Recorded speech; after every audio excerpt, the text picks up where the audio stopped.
About a year ago, I took a look at Skylanders Spyro's Adventure for its 10-year anniversary, and as the successful start for the Toys to Life style of gaming, and literally the most profitable thing in the world across 2012, it's only natural Activision and Toys for Bob would return with a sequel, manifesting only a year after the first in Skylanders Giants. As a follow-up to the original, Giants feels much more like an expansion pack to Spyro's Adventure than the next game in the series, something akin to the Mario Galaxy games, in that whilst it doesn't deviate much from the first space elements, it still builds on what was present in Spyro's Adventure, making these two games feel more connected than most of the gaming sequels or any of the other entries in the series. This connection can be seen throughout pretty much every element of the game, so that's what I'll largely be focusing on throughout the video. So jumping headfirst into that, the release of Giants in two formats is one of the most unique in its genre. The starter pack provides a full package with 3 new Skylanders and a new Portal of Power, whilst the booster pack comes with just the game disc along with the exclusive Giant figure. This feature alone makes Giants the most consumer-friendly entry in the series, as it provides the same comforts present in the first game to new players, whilst also allowing people coming from the first to jump right in. This design philosophy is continued over into the handling of the Skylanders, particularly the new Series 2 figures, in which 24 old Skylanders are given new poses as well as new WoW power moves on top of the Soul Gem power-ups. So whilst this might just seem like a cash grab by releasing the figures again to new players at full price, all the Series 2 Skylanders also work in the first game. So new players are able to get the older figures from the older game, but with different looks, a new power-up, and a heroic challenge in Giants. So basically, everybody wins with this game. People coming into this game with no Skylanders can get new powered-up ones that can be used across both games, and people with only some can boost their collection of characters for both games. So you only really lose if you got most to all of Series 1, and even then those Skylanders still remain relevant with the level cap being upgraded from 10 to 15. On the topic of Skylanders, this one adds some new ones to the pool, with 1 core Skylander for each element and one of the new Giants, who naturally took centre stage during this game's promotion. The marketing built these guys up as the next big thing, literally, who are much stronger than the Skylanders we knew before, as well as showing off a lot of their new abilities, such as being able to pick up boulders and other large objects, smash through the ground into new areas, and pull islands closer to them. And this must have been effective advertising, because Skylanders Giants was a game I was heavily anticipating as a child following my love of the first game, as I eagerly watched the CG trailers on TV, as well as pre-release Let's Plays to get a few glimpses of what awaited. Regardless of my excitement or the hype built up around the Giants, when playing the game they are, for the most part, not that special in the whole tapestry of the franchise, and considering that Toys to Life was still a new technology in 2012, they don't reach any new heights for the medium, funnily enough. Whilst all the Giants generally have more health, durability and base attack power than most core Skylanders, with their mere footsteps being enough to kill chompies and break open boxes, their drastic lack of speed can be enough to cripple them in most encounters, and as this game introduces a lot of ranged enemies, it becomes nearly impossible to play using only the Giants. The other abilities of the Giants outside of combat can be pushed into 2 categories. You have the Feat of Strength that can lead to different kinds of treasures or to new routes that, whilst looking visually interesting and having some variety, are really just quick time events that accomplish the same thing as other secret routes that can be found in the game, meaning that in the latter half of my Let's Play I just started skipping them altogether. On the other hand, Giants also act as walking conveniences for the level design, as they can take down destructible walls and gates without the need for bombs or cannons, apart from that one time at the start of the first level. So whilst I won't say that Giants are a completely useless addition to the series, they're by no means required to beat the game, so it's completely up to each player whether they see use or not. I'm a giant. Booyah. As for the story this time round, it begins by following on directly from the end of the first with a bite-sized Chaos stuck in a toy store following his banishment to Earth. And if that wasn't enough, he taunts some Skylanders that are frozen as figures, almost making fun of the premise of the original, and showing that the writers of these games are capable of something that's at least clever in concept. However, since that's still the explanation for how the Skylanders come to be, another element similar to the Core of Light's destruction is thought up for this game, being that 10,000 years ago the Giants leveled the oppressive Archean Empire by severing their ruler from the Fist of Arcus, which somehow banished the giants from Skylands. The more significant detriment of this opening is that it comes back to something I touched on in my old review, where each new game becomes constrained by this narrative device, which arguably begins right here in Giants. As for the first level itself, I find that its ideas on teaching new players are better than in Shattered Island overall, as whilst in that level the game was often more content to have the Marbu characters ramble on about the combat, pushing blocks, the elemental gates,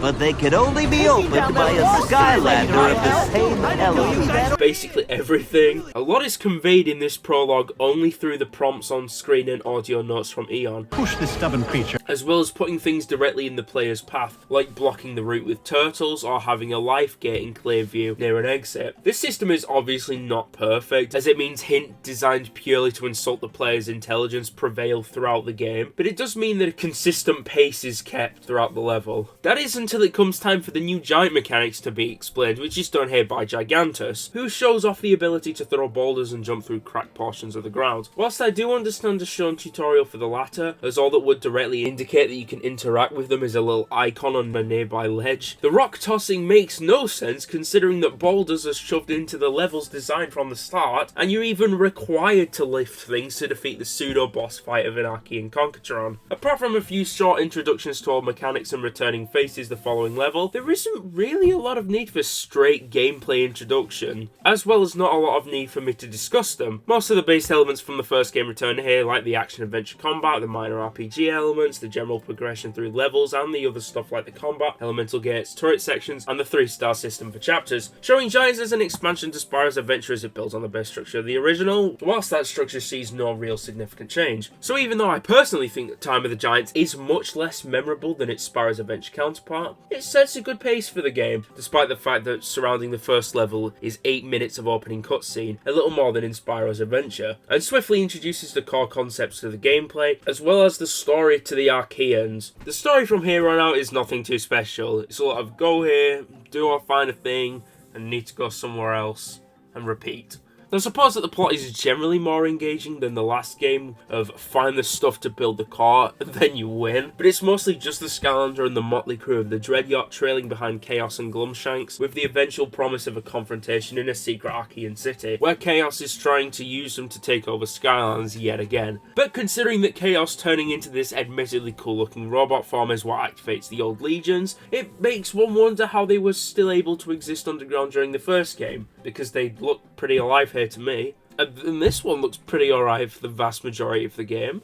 Well, after doing some digging into the lore of a decades-old children's game, it seems that the Archeans can be powered up without the Iron Fist, which was probably how Emmett's war machine was kept alive, powered by his machine ghost, as well as the Concatron being shocked back to life by Chaos, and the entire Archean armory just needing one switch flicked on. So there you have it, a plot hole for a minor detail in a kid's game has been successfully avoided. Thank God. Anyways, all the travelling in the game is done on Flynn's new airship, which, as mentioned, over time accumulates a cast of characters both old and new, with Callie, Persephone and Auric returning, whilst Hugo is seen only in the introductory cutscene. Auric this time actually has some use, opening up a store on board and across most levels of the game that provide various paraphernalia like hats, exclusive heroic challenges, battle arenas, and some other stuff that I'll save for talking about later on. The gradual addition of new characters to the ship throughout most of the game, to draw the Mario Galaxy comparison again, feels somewhat like the cast of NPCs that fill up the Starship Mario, although on a smaller scale where the different characters generally serve a different specific purpose.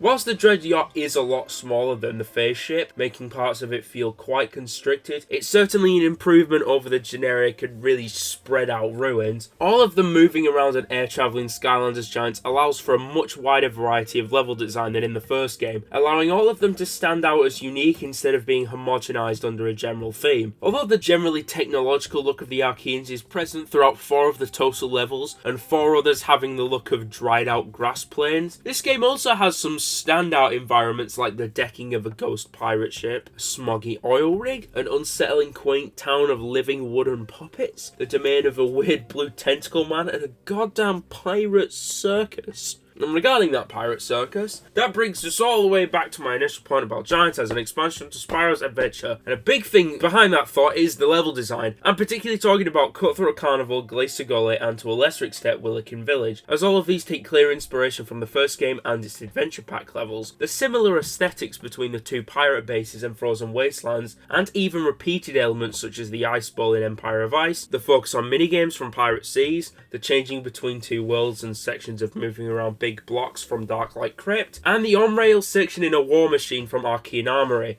which really give the impression that this game was a chance for the level designers to build on some concepts that only had a limited time to shine. And I would say that these are often a success considering the generally low quality of the adventure packs. This continues into the whole focus on the Archeans from the last few chapters of Spyro's adventure, as well as the borrowed on rails section, which further intertwines both these games in helping Giants feel like a logical advancement of the first, rather than just more of the same. In this advancement, due to the drastic decrease in the level count, each individual chapter is made to feel more fleshed out, with a lot more branching paths to break things up, often in houses or little side rooms with little puzzles leading to a collectible, or else something like a Skystones match or Lock Imp. Whilst I don't agree that the levels are completely transformed by this aspect, I feel like the extras this time are so much more worth it that I'm not bothered by the larger design for the levels. And I feel that it makes the game better when compared to Spyro's Adventure, as it means there isn't anything like Sky Schooner Docks where it's just a path to the end of the level, as well as keeping the game length up, as each level when explored to good effect can take around 30 to 40 minutes. Of course, this doesn't substitute for actually making each chapter feel like a small world rather than just as the stage in a game, which would be an improvement for the series,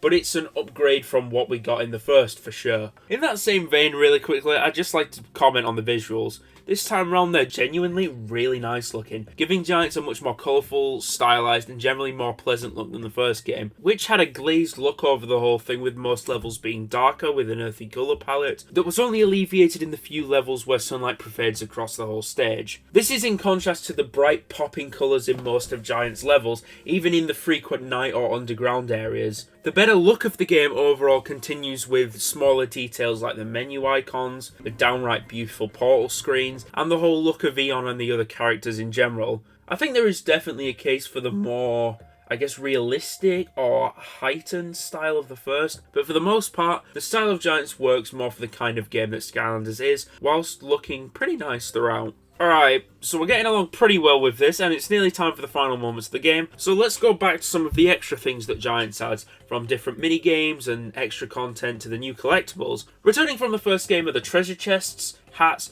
story scrolls and legendary treasures, and whilst the chests still serve their rich purpose from the first, the other two are completely redone in a way that's very appreciable. One of my criticisms about the last game was the fact that legendary treasures did absolutely nothing. You couldn't even stick them up on a fridge somewhere. But this time the treasures act as various cosmetic upgrades to the Dread Yacht, like paint jobs and a whole bunch of pointy out things that can even be used to get to previously unreachable areas. The story scrolls get a great upgrade, as although their original purpose of giving out short information about the wider world is still around, most of them are used as pointers to secrets in other levels. A good example that I was able to catch on in my Let's Play was Archeans before Dressers from the Oracle level. The Archeans took great pride in their complex system of using light beams to pull platforms around, and this was once the preferred method of storing valuables. And if you look around in the gearbox room, you can redirect a crystal beam to bring the Lookatron wheel closer. These two changes are a simple but effective fix that gives the player some motivation to explore the larger levels, and presents some actual value to the bonuses that make them worth the code they were written with. Out of the brand new content, one of the biggest additions is Skystones, a replacement to the maddening snap game in Pirate Seas that gets introduced in Cutthroat Carnival. It's a simple card game that's more like a fantastical version of that game about drawing boxes, as it involves you and the AI placing down tiles until whoever has most of their colour wins,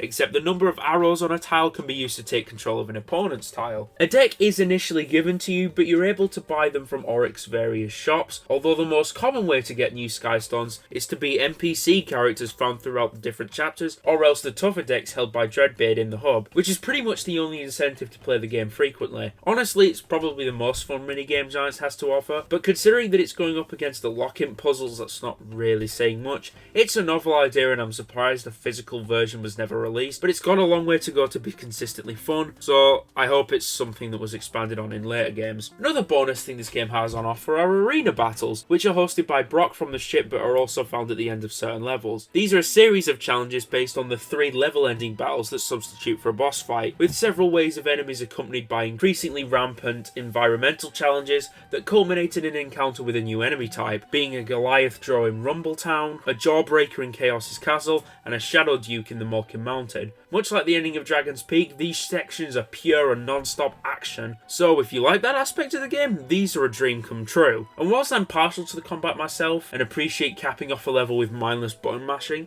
I'm not 100% sure about the challenges. With 7 different battles for each arena, they usually just add some kind of hazard or an arbitrary end condition like prevent the trogs from being beamed up or keep 8 enemies out of the magic circle. So it's likely these would get increasingly tedious if you tried to do several in a row, and I can imagine it quickly losing the appeal. I didn't get through more than a few, but apart from the rewards and golden XP, I just don't see a lot of value in these. That's not to say that everything is so good with the extra content, because one of the most neglected features were the elemental gates, which really suffer from a lack of refinement that make them basically pointless. Whilst they weren't the most fantastic feature in Spyro's adventure, most of the gates usually featured some kind of interesting puzzle to solve, but most of the ones I explored in this game were just a long path to a hat, with maybe a Skystones match if you're lucky. This isn't helped by how hats easily have become one of the least necessary power-ups, along with just the pointless shit that you can buy from Auric, like the instant fairy summon or the strength boosts, because hats just provide stat increases. But they can look pretty funny, I guess, so that's as good as any reason to keep them in. In some of the gates, however, there are these new ambush battles, which are basically just the Chaos minions from the first game, so I really don't have much to say about them, except that whilst it really does feel like recycled content, because that's basically what it is, it's definitely a nice surprise when you get them. Heroic challenges also come back, and for the most part, they're more of the same from Spyro's adventure, with the majority of them focused around combat with various stipulations, usually something to do like destroying a certain amount of enemies, or collecting so many watermelons, or trying to do something with or without destroying a certain number of specific things. But as time constraints are present in every challenge this time, most of them feel pretty same-ish for the most part. There are some highlights and interesting concepts here, however, like this tower defense-esque mission about defending a capybara from some Archeans that really didn't hit the mark for me, a 4-lap race around a slippery ice course, and a fucking brilliant mission whilst trying to save blobbers from inside a dungeon filled with bounce pads, which you've got to do while fighting similarly jumping enemies, which culminates in rolling the blobbed up Marbu around to safety. This was probably the most fun I had during my whole playtime, simply due to the sheer randomness of the moment, and I think it'd be good for any future Skylanders game to have more stuff like this that takes old elements and uses them in a new and fun way. I guess since we're here, I should briefly talk about the PvP this time round. It was a point in my Spyro's Adventure video that, although I thought the mode was fun, it was an aspect that needed improving. So, how do they fare in Giants with all its various improvements? Well, not much has changed. Sure, there's some new levels and a new combat-based mode all about flinging your opponent off the side of the map, but these are really just additions and they're not really worth discussing much. Although, in the vein of things being improved upon from the first game, the bosses this time are certainly better than they were before. That isn't much considering the 3 present in Spyro's Adventure were the final boss, one that actually killed itself without much intervention from the player, and Big Tank.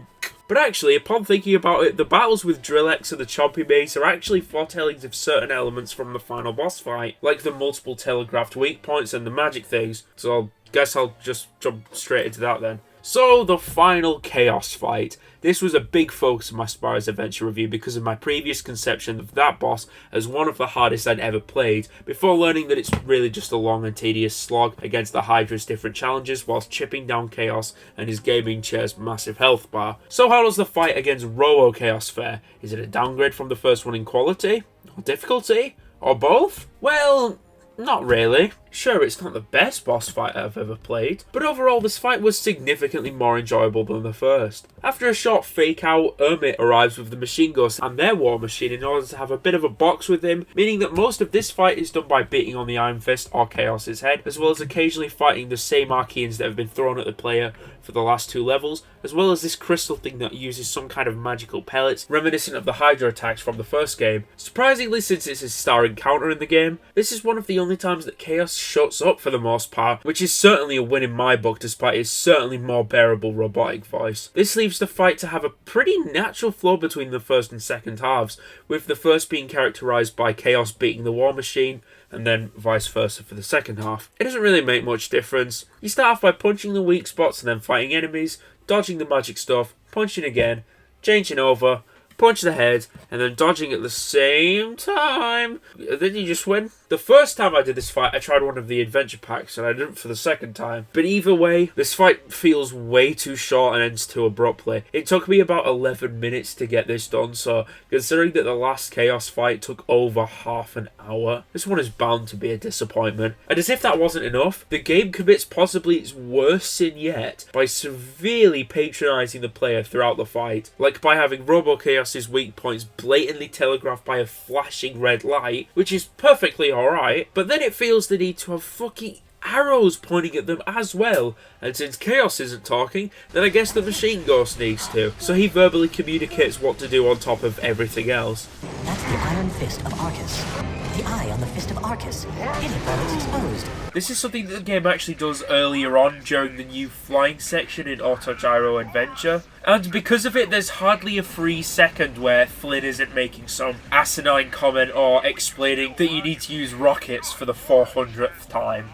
Giant robot! Upon reflection, I guess that my issues with Robo Chaos are symptomatic with my general thoughts on the game at large. It was enjoyable in a way that didn't push my expectations or the boundaries set by Spyro's adventure, but it was ultimately too short and left me wanting more, which I guess in some way can be a good thing. Skylanders Giants is quite a good game. In many ways it's an improvement over the original that ironed out a lot of that game's kinks, fixing a majority of my issues but also leaving a lot unattended. If you enjoyed the first game, there's no doubt that you'll enjoy this one, and if you take it as an expansion to the original rather than really as its own game, it's even better in comparison. However, it is impossible to shake the "is this it" feeling throughout Giants' runtime, as its heavy reuse of old elements gives it little room to stand out, with the majority of new additions like the arena battles and the enemy types being stretched pretty thin across what is a rather short game. The feeling of Giants as an expansion to Spyro's Adventure is ultimately both a blessing and a curse, as it allowed for Toys for Bob to improve on the first, but it also limited this game in what it could achieve. When planning for this video and going back through the footage, I realised that this game should have been themed around the concept of giant. It's there with the Skylanders, Chaos and the scope of the Archean chapters, but not in much else. For what it's worth, Giants is a short, fun romp that doesn't reinvent the wheel or try to move the medium forward, but it's enjoyable while it lasts. All I can say to finish this off is that it's made me look forward to playing SWAT Force a hell of a lot more than I was before. But all that in good time. And because I can't think of another way to end this video, let's just wind down with a few of the smaller things I couldn't be bothered to fit in afterwards when I realised that I hadn't really talked about them. The first one being the music. I discussed it last time in Spyro's Adventure, and whilst the overall quality of the soundtrack probably hasn't changed really that much, there are quite a few actually standout tracks in this one, which is helped by the whole level variation thing that I talked about earlier, which really helps all the music tracks to stand out, even though, like the last game, both of them all sort of have the same kind of similar sound. I guess you would call it a leitmotif. Also, going back to the trailers for Giants, I'd just like to mention that for some reason, the idea of unicorns is unbelievable, even though Whirlwind exists. Probably petting a unicorn at the end of a rainbow. And that Jetvac is Scottish here and nowhere else in anything. You know who has crazy awesome powers? The Giants. But I heard they can literally throw boulders. Can you imagine? Wake up, throw a boulder. Have a Play the haggis. and they're huge. I just thought that was strange. But to properly end off this video, and as a special treat to anyone who's made it this far, because I've taken just so long with this video, seriously, I think Giants came out in October, and I've run it all the way through November, and it's nearly Christmas now, so you can just all sit back and relax with this magical video brought to you by Toys for Bob that for some reason exists. Behold! Christmas wishes from all the many great heroes of Skylanders! Whoa, whoa, whoa! Hold on there, Sizzle Chest! Christmas ain't just for you good guys. Us bad guys love it too! Hit it, Drillex!